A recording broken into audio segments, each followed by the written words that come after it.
Hi friends, welcome to Telugu MTech trader. ఈరోజు మనము trading journal ఎలా రాయాలి, ఎలా రివ్యూ చేయాలి, ఎలా ప్రతిరోజు రివ్యూ చేయాలి అనేది మనం చూద్దాము ఈ వీడియోలో. సో ఫ్రెండ్స్, మనం ఈ ట్రేడింగ్ జర్నల్ అనేది ఎందుకు రాసుకోవాలి అంటే, మనకు తెలియకుండా మల్టీ పర్సనాలిటీలు ఉంటాయి. మనం ట్రేడింగ్ చేయనప్పుడు ఎలా ఉంటాము, ట్రేడింగ్ చేస్తున్నప్పుడు మనం ఎలా ఉంటాం అనేది ఉంటుంది. కాబట్టి ట్రేడింగ్ చేయనప్పుడు మనకు స్ట్రెస్ ఉండదు, తర్వాత ప్రశాంతంగా ఉంటాము, అహంకారం ఏమి ఉండదు, కంగారు ఏమి ఉండదు, భయం ఏమి ఉండదు, అత్యాశ ఏమి ఉండదు ట్రేడింగ్ చేయనప్పుడు. అదే ట్రేడింగ్ చేసేటప్పుడు మనలో మల్టీ పర్సనాలిటీ డిజార్డర్ లాగా మనలో లేని మనీతో అటాచ్మెంట్ ఉండడం వల్ల మనం కంగారు పడే మైండ్ సెట్ వస్తుంది, ఒత్తిడికి గురవుతాము, ఈగో ఉంటుంది, రివెంజ్ ట్రేడింగ్ పగ తీర్చుకునే మైండ్ సెట్ వస్తుంది, ఓవర్ ట్రేడింగ్ చేయాలి, మనం ఆపుకోలేక ట్రేడ్ల మీద ట్రేడ్లు చేసుకుంటాము. సో ఇదంతా పర్సనాలిటీ వస్తుంది. కాబట్టి ఈ పర్సనాలిటీని ట్రేడింగ్ చేసేటప్పుడు మనం ఐడెంటిఫై చేస్తూ స్టెప్ బై స్టెప్ ఒకేసారి ఇవి అప్పుడప్పుడు ట్రిగర్ అవుతూ వస్తుంటాయి. సో మనకు తెలియకుండా లోన దాగి ఉన్నటువంటి ఈ ఎమోషన్స్ అన్నీ ఎప్పుడెప్పుడు ఏ విధంగా ట్రిగర్ అవుతున్నాయి, అవి ట్రేడింగ్ ముందు ట్రేడింగ్ చేస్తున్నప్పుడు ఎలా ట్రిగర్ అయ్యాయి, ఎందుకు ట్రిగర్ అయ్యాయి అనే వాటిని ఐడెంటిఫై చేస్తూ ఒకదాని మీద ఒకటి కట్టడి చేసుకోవాలి, ఇది ఒక స్లో ప్రాసెస్లో మనకు ఒక 21 రోజులు, 41 రోజులు, 3 నెలలు, 6 నెలలు ఇట్లా స్టెప్ బై స్టెప్ వీటిని కట్టడి చేసుకుంటూ రావాలంటే మనం ట్రేడింగ్ జర్నల్ని కనీసం ఒక 3 నెలలు ఒక పద్ధతిగా దాన్ని ట్రేడింగ్ చేసుకుంటూ, డబ్బుల కోసం అని కాకుండా మన సైకాలజీని ఇంప్రూవ్ చేసుకోవటానికి మనం చేస్తే ఇందులో ఇంప్రూవ్ అనేది వస్తుంది. తర్వాత మనం ప్రాఫిట్లోకి వెళ్తాము. ఇది చేయకుండా మనం డైరెక్ట్గా ఎంట్రీ అయ్యి డైరెక్ట్ ఈ ట్రేడింగ్ జర్నల్ రాయకుండా రోజువారీగా మనం ప్రతిరోజు రివ్యూ చేసుకోవాలి, తర్వాత వారానికి రివ్యూ చేసుకోవాలి.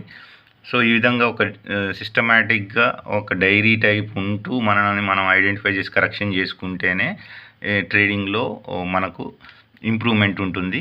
లేకపోతే మళ్ళీ చేసిన తప్పులనే మళ్ళీ చేసుకుంటూ అదొక లూప్ హోల్ సైకిల్లో ఉంటాం, అలాగే ఉంటాము.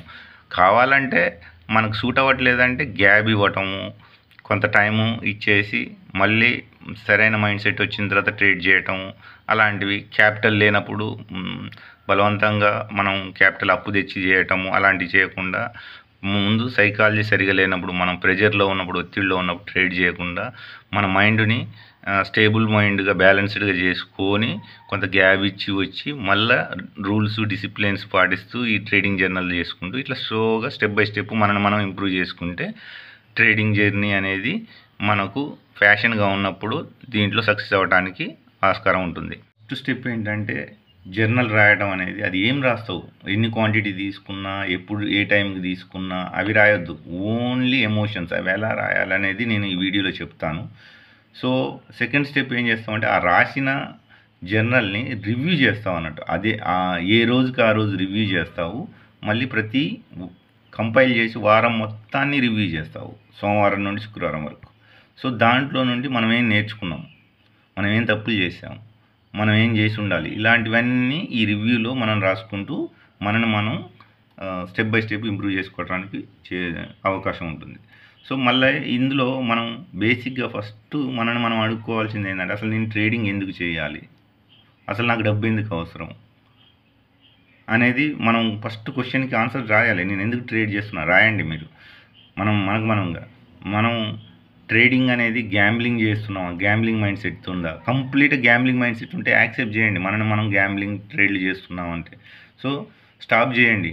మనం గ్యాంబ్లింగ్ ట్రేడ్ చేయకుండా లాజికల్గా ప్రాపర్గా ఒక నేర్చుకొని ఎంట్రీ ఎగ్జిట్లు చేయడం అనేది ప్రాక్టీస్ చేస్తా అని అనుకోవాలి. వృత్తి గ్రామింగ్ చేస్తున్నాం అంటే పక్కాగా 100% మన డబ్బులు మొత్తం పోతాయి, రోడ్డు మీద పడే ఛాన్స్ ఉంటుంది. లేనిపోని ఒత్తిళ్ళన్నీ తెచ్చుకొని ఆగం చేసుకునేంత మైండ్ సెట్ ఉంటుంది. క్యాపిటల్ని డబుల్ చేయాలని, వెంటనే కోటీశ్వరుడు కావాలని ఇలా మైండ్ సెట్ ఉందా, ఎలా ఉంది, ఏ ఫీలింగ్ ఉందనేది రాయాలి. అదేవిధంగా మన కెరియర్ అసలు ఏం కావాలి, నేను దీన్ని సైడ్ ఇన్కమ్గా చూడాలన్నా, మెయిన్ ఇన్కమ్గా చూడాలన్నా, స్టాక్ మార్కెట్ని అనేది చూడాలి. ఈజీ మనీ అనే కోణంలో ఇటుకొచ్చి అసలు కెరియర్ని దీనికి స్టాక్ మార్కెట్ని కెరియర్గా చూద్దాం అనుకుంటున్నాం, సైడ్ ఇన్కమ్గా చూసుకుంటాం, సైడ్ ఇన్కమ్గానే చూడాలి. ఎవరైతే రిటైల్ ట్రేడర్స్ ఉంటారో వాళ్ళకు క్యాపిటల్ తక్కువ ఉండడం వల్ల ఒక 30,000 50,000 1,00,000 తోటి ఇట్లా వస్తాము. సో మనము పెద్ద ప్లేయర్స్ తోటి ట్రేడ్ వాళ్ళు ఎలా ట్రేడ్ చేస్తున్నారు, వాళ్ళ దగ్గర హ్యూజ్ క్యాపిటల్ ఉంటుంది కాబట్టి వాళ్ళు రొటేషన్ చేసుకుంటుంటారు. మనం ఏం చేస్తాము, కొద్ది క్యాపిటల్ తీసుకొస్తాము, ఆ క్యాపిటల్ మొత్తం వైప్ అవుట్ అయిపోతుంది, మళ్ళీ మనం ట్రేడ్ చేయడానికి క్యాపిటల్ ఉండదు, మనం సైకాలజీ మైండ్ సెట్ అనేది డిస్టర్బ్ అవుతుంది. కాబట్టి క్యాపిటల్ అనేది ప్రొటెక్ట్ చేయడం అనేది చాలా ఇంపార్టెంట్. సో దానికోసమని మనం ప్రతి స్టెప్ చేసినా కానీ క్యాపిటల్ని ప్రొటెక్ట్ చేసేటట్టుగానే చేయాలి. సో దానికోసం మనం ఆప్షన్స్ చాలా డేంజరు, తర్వాత ఫీచర్స్ కొంతవరకు బెటరు, టైం డికే ఉండదు, తర్వాత స్టాక్స్లో ట్రేడ్ చేయటం. కానీ మనం ఫాస్ట్గా ఆప్షన్స్లోకి వస్తాము. సో ఇక్కడ ఆ దూకుడు అనేది పనికిరాదు. కొంత ఆవేశం కానీ మన యొక్క ఓపిక తత్వాన్ని కానీ ఇక్కడ పెంచడానికి చేయాలి. ట్రేడింగ్ అంటే మనము కొన్ని పాయింట్స్ మనం బ్రెయిన్లోకి ప్రతిక్షణం మనం పంపాల్సిన పాయింట్స్ ఏంటంటే, ట్రేడింగ్ అంటే బయ్యింగ్ 10%, సెల్లింగ్ 10%, వెయిటింగ్ 80%. సో మనము ఒక క్యాపిటల్ లేని టైంలో మనం ఒక 50,000 సంపాదించాలంటే అప్పు తెచ్చుకోకుండా మనం ఎంత టైం పడుతుంది అంత టైం వెయిట్ చేయాలి. అదే 2 లక్షలు 4 లక్షలు సంపాదించాలి, బయ్యింగ్కి ఒక 50,000 నుండి ₹1,00,000 సరిపోద్ది. అదే సెల్లింగ్ చేయాలనుకో 2 లాట్స్కే, సో మనకు ఒక 4 lakhs అన్న ఉండాలి, అది 2 లాట్స్ చేయడానికి.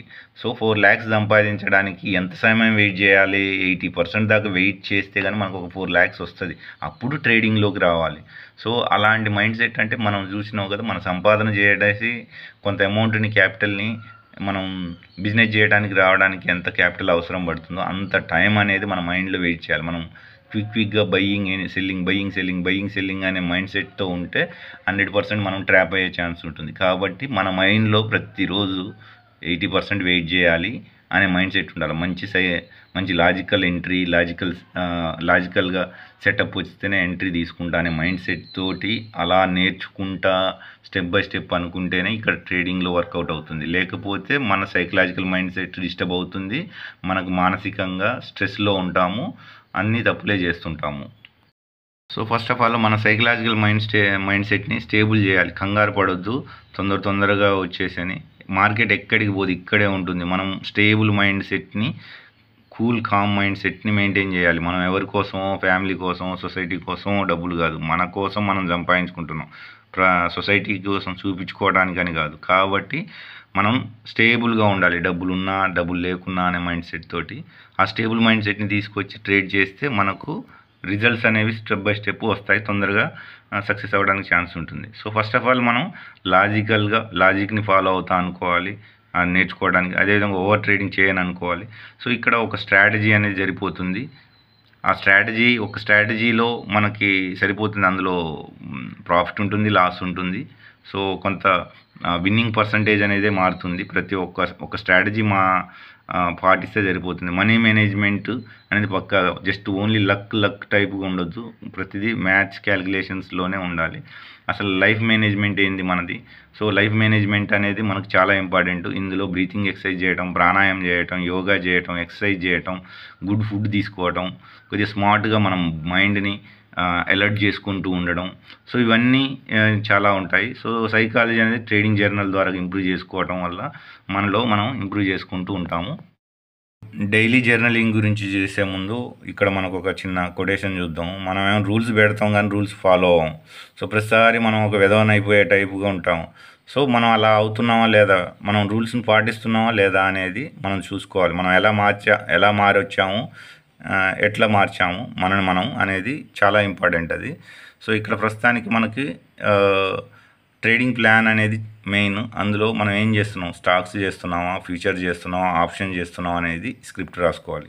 అందులో మార్కెట్ టైప్స్ ఏంటి, కమోడిటీనా, ఈక్విటీయా, ఇండెక్సా, ఫారెక్సా, ఏది చేస్తున్నాం అనేది మనం రాసుకోవాలి. తర్వాత ఇక్కడ మనకు ఫస్ట్ పాయింట్ చెప్తాను స్టెప్ బై స్టెప్. సో ఇక్కడ నేను ఓపిక్గా, క్రమశిక్షణగా, ఫోకస్డ్గా ట్రేడ్లు తీసుకుంటున్నానా లేదా అనేది చాలా ఇంపార్టెంట్. సో ఇక్కడ మనకి ఏ స్ట్రాటజీ ద్వారాగా అసలు నేను రేపు ట్రేడ్ చేయబోతున్నా, ఈరోజు అనాలిసిస్ చేస్తున్నాను అనేది, అసలు అనాలిసిస్ అనేది నాకు వచ్చిందా లేదా అనేది చాలా ఇంపార్టెంట్. సో ఫస్ట్ స్ట్రాటజీలు చాలా ఉన్నాయి. సో 9:15కి మార్కెట్ స్టార్ట్ అయితే స్ట్రాటజీలు చాలా ఉన్నాయి. ఆ స్ట్రాటజీలు 1 by 1 స్ట్రాటజీలు, అందులో ఏదన్నా ఒక స్ట్రాటజీ సరిపోతుంది. మనం ఈ స్ట్రాటజీ వస్తే ఎంట్రీ తీసుకుంటా అనే మైండ్ సెట్ అనేది ఉండాలి. సో ఈ స్ట్రాటజీలన్నీ అందులో ఒక స్ట్రాటజీ కోసం చూసినా సరిపోతుంది రిస్క్ రివార్డ్ తోటి. సో ఇక్కడ మనకు ఎడిషనల్ డేటా ఇన్ఫర్మేషన్ కానీ ఏమైనా స్ట్రక్చర్స్ కానీ సపోర్ట్ కానీ ట్రేడ్ చేయడానికి మనకి అవకాశం వచ్చిందా అనేది చూసుకోవాలి. అంటే గ్లోబల్ మార్కెట్ ఎలా ఉంది, monthly, weekly, daily, 1 hour, 15 minute, 1 minute, 5 minute, ఇవన్నీ చార్ట్స్ అన్నిటినీ మనం డేటా చూసుకోవాలి. ఓఐ డేటా, ఆప్షన్స్ డేటా చూసుకోగలగాలి. సపోర్ట్, రెసిస్టెన్స్, ట్రెండ్ లైన్, తర్వాత 9EMA, తర్వాత చార్ట్స్. సో ఇవన్నీ ఏదైనా ఇన్ఫర్మేషన్ ఉందనే దాన్ని మనం క్లియర్గా మనం సెట్ రైట్ చేసుకొని ఉండాలి. తర్వాత మనం నెక్స్ట్ ట్రేడింగ్ ప్లాన్ ఇప్పుడు ఇది వచ్చినప్పుడు ఎంట్రీ తీసుకుంటా అనే దాన్ని మనం ఎలా చేస్తామంటే, సో ఇక్కడ మనం ఏంటంటే ప్రతిసారి మనం ఏం చెప్పుకోవాలంటే, నేను నా స్ట్రాటజీని నమ్ముతున్నాను. ఏదైనా ఒక స్ట్రాటజీ ఉంటే అది నా స్ట్రాటజీని నమ్మడం అనేది అమలు చేస్తున్నాను, అది చేసేసి దాన్ని కాన్ఫిడెంట్గా ఎగ్జిక్యూట్ చేస్తాననేది మనం చెప్పుకోవాలి.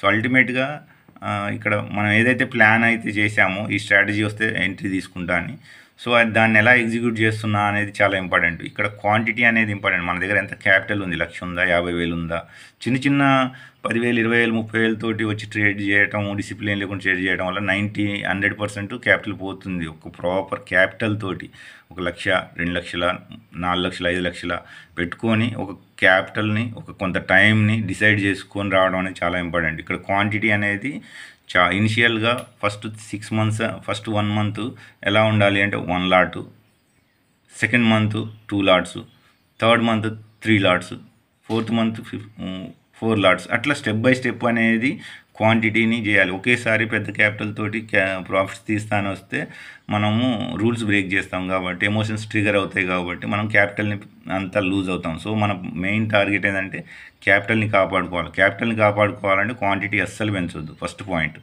సో తర్వాత స్టాప్ లాస్ అనేది పక్కాగా ఉండాలి. స్టాప్ లాస్ పెట్టకపోతే అది కంపల్సరీగా విన్ అవ్వాలని ట్రేడ్ లేదు అది, ఎందుకంటే స్పెక్యులేటివ్ కాబట్టి బిగ్ ప్లేయర్స్, ఆపరేటర్స్ అంతా మార్కెట్ని మన స్టాప్ లాస్ హిట్ చేపియాలని చేస్తుంటారు కాబట్టి ఆబ్వియస్గా మనము మన స్టాప్ లాస్ హిట్ అయ్యేటట్టుగా రివర్స్ ట్రేడ్, ఆపోజిట్ ట్రేడ్ అయ్యే ఛాన్స్ ఉంది. ఎందుకంటే మనం చేసుకున్నది 100% మనం విన్నింగ్ ట్రేడ్ చేయాలి అనే రూల్ ఏం లేదు. కాబట్టి ఇక్కడ క్యాపిటల్ని ప్రిజర్వ్ చేయాలంటే స్టాప్ లాస్ పక్కాగా ఉండాలి. ఎంట్రీ అనేది లాజికల్గా ముందే మనము ఫిక్స్ అయిపోయి ఉండాలి. కరెక్ట్గా మంచి స్టాప్ లాస్, మంచి టార్గెట్, 1:2 రివార్డ్ అన్నట్టుగా. సో రిస్క్ రివార్డు కూడా 1:1, 1000 రావాలి, 1000 పోవాలి అనే టైప్, లేకపోతే 1:2, 1000 పోతే 2000 రావాలి అని 1:2, 1:3, 1000 పోతే పోయిందో 3000 రావాలి. ఇట్లా ఒక రిస్క్ రివార్డ్ని మెయింటైన్ చేయడానికి పక్కాగా మనం అట్లుంటేనే ఎంట్రీ తీసుకుంటా అనే టైప్ ఉండాలి. దానివల్ల మనం క్యాపిటల్ని ప్రిజర్వ్ చేసుకుంటూ ఉంటాం. 10 స్టాప్ లాస్ లిట్ అయినా కానీ మనకు ఇంకొక 10 విన్నింగ్ వచ్చినా కానీ మనం మంత్ ఎండ్లో ప్లస్లోనే ఉంటాము. సో కాబట్టి టార్గెట్ అనేది చాలా ఇంపార్టెంటు. నోట్స్ పెట్టుకోవాలి పక్కాగా. నోట్స్ పెట్టుకున్న తర్వాత మనము my emotions before execution trade, అంటే ఇది ట్రేడ్ తీసుకోవడానికి ముందు మనలో ఉన్న ఎమోషన్స్ ఎలా ఉన్నాయి అనేది రాసుకోవాలి. మనం ఒత్తిడిలో ఉండి ట్రేడ్ చేస్తున్నామా, భయంతో ట్రేడ్ చేస్తున్నామా, కొత్త అత్యాశతో ట్రేడ్ చేస్తున్నామా, ఒత్తిడితో కన్ఫ్యూజన్లో ఉన్నామా, లేకపోతే కామ్ మైండ్లో ఉన్నామా, అది రాసేసుకోవాలి. మనం ఏంటంటే ట్రేడింగ్ జర్నల్లో ఓన్లీ ఎమోషన్స్ గురించే రాస్తాం అన్నట్టు. ఇది ఎప్పుడు ట్రేడ్ తీసుకోవడానికి ముందు. మళ్ళీ ఇక్కడ ఏం చేస్తావు, ట్రేడ్ తీసుకున్న తర్వాత మన ఎమోషన్స్ ఎలా ఉన్నాయి, ట్రేడ్ యాక్టివ్లో ఉన్నప్పుడు ఎమోషన్స్ గురించి రాయాలి. అక్కడ కంగారు పడుతున్నామా, తొందరగా ప్రాఫిట్ని బుక్ చేయాలనే మైండ్ సెట్ ఉందా, లేకపోతే ఏ విధంగా ఉన్నది అనేది ట్రేడ్ నడుస్తున్నప్పుడు మనం రాసుకోవాలి. తర్వాత ట్రేడ్ అయిపోయిన తర్వాత ఎలాంటి అంటే స్క్రీన్ టైం, సిస్టమ్ని క్లోజ్ చేయాలన్నా, should I stop screen timing, లేదంటే షుడ్ ఐ ఓవర్ ట్రేడ్ అంటే ఇంకొక ట్రేడ్ చేయాలని మైండ్ వస్తుందా, మోర్ ట్రేడ్స్ తీసుకోవాలనే మైండ్ సెట్స్ వస్తుందా, ఏం చేస్తున్నావు, ఏం ఫీలింగ్ వస్తుంది ట్రేడ్ తీసుకున్న తర్వాత, ఒక ట్రేడ్ ఎగ్జిక్యూట్ అయిపోయి ఎగ్జిట్ అయిన తర్వాత ఎలా ఫీలింగ్, బిఫోరు, డ్యూరింగ్, ఆఫ్టర్, ఈ మూడింటిని ప్రతిరోజు మనము ఈ క్వాంటిటీ, స్టాప్ లాస్, రిస్క్ రివార్డ్తో పాటుగా ఈ మూడింటిని రాయాలి. ఇది ప్రతిరోజు మనం చేయాల్సిన పని ఇక్కడ వీడి వరకు ఉంటుంది. సో ఇక్కడతోటి మొత్తం ట్రేడింగ్ జర్నల్ అయిపోదు. దీని తర్వాత రివ్యూ అనేది ఒక 2-3 గంటలు గ్యాప్ ఇచ్చేసి బయటకు పోయి రిలాక్స్ అయిన తర్వాత ప్రతిరోజు డైలీ రివ్యూ అనేది పక్కాగా ఇంపార్టెంట్. అది ఎలా అనేది చూద్దాము. సో ట్రేడ్ తీసుకున్న తర్వాత మనకు కొంత గ్యాప్ వచ్చిన తర్వాత మళ్ళీ మనం వచ్చేసి ఒక సాయంత్రం పూట మనం రివ్యూ చేసుకోవాలి. అసలు నేను ట్రేడ్ ఫాలో అయ్యానా లేదా, క్వాంటిటీ ఇంత తీసుకోవాలనుకున్నా అది తీసుకున్నానా లేదా, స్టాప్ లాస్ పెట్టాలనుకున్నా పెట్టినా లేదా, రిస్క్ రివార్డ్ ఇంత మెయింటైన్ చేయాలనుకున్నా మెయింటైన్ చేశానా లేదా, టార్గెట్ లెవెల్స్ అచీవ్ అయ్యాయా, ముందే ఎగ్జిక్యూట్ అయ్యానా, ఏం చేశాను అనేది ఇక్కడ మనం రాసుకోవాలి రివ్యూలో. తర్వాత ఓవరాల్గా ఆ రోజు ప్రాఫిట్ వచ్చిందా లాస్ వచ్చిందా రాసుకోవాలి. తర్వాత ఈ 4 క్వశ్చన్లు ప్రతిరోజు ట్రేడింగ్ అయిపోయిన తర్వాత వీటికి ఆన్సర్స్ రాసుకోవాలి. ఏంటి అంటే నేను ఏం తప్పులు చేశాను ఈరోజు ట్రేడింగ్లో అనేది రాసుకోవాలి. అంటే ఓవర్ ట్రేడింగ్ చేసినా, లేకపోతే సరిగా ఎంట్రీ సరిగా తీసుకోలేకపోయానా, స్టాప్ లాస్ మెయింటైన్ హిట్ అయితే ఇంకా ఏదో ఒక తప్పు చేసి ఉంటాం, ఆ తప్పుని ఇక్కడ రాసుకోవాలి.